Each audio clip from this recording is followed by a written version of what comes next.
नांदेडमध्ये पुन्हा गोवंश मांस विक्री प्रकरण उघड. मुस्लिम गोरक्षकांची धाडसी कारवाई. नांदेडखेड येथे 21 जुलै रोजी नांदेड शहरातील श्रीनगर भागात आज पुन्हा एकदा गोवंश मांस विक्री होत असल्याचा प्रकार उघडकीस आला आहे. मुस्लिम गोरक्षकांच्या विशेष पथकाने कारवाई करत एका दुकानावर छापा टाकला. त्या ठिकाणी चिकन व मटन सोबत गोवंश मांस विकले जात असल्याचे निदर्शनास आले. मुस्लिम गोरक्षक पथकाने तात्काळ संबंधित विक्रेत्यावर दंडात्मक कारवाई केली.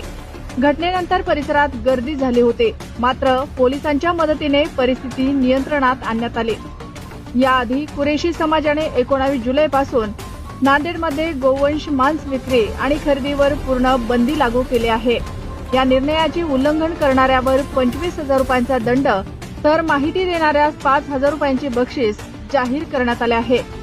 गेल्या काही दिवसापासून मुस्लिम गोरक्षक नांदेडमध्ये सक्रिय असून त्यांनी बंदीच्या अंमलबजावणीत कठोर भूमिका घेतली आहे.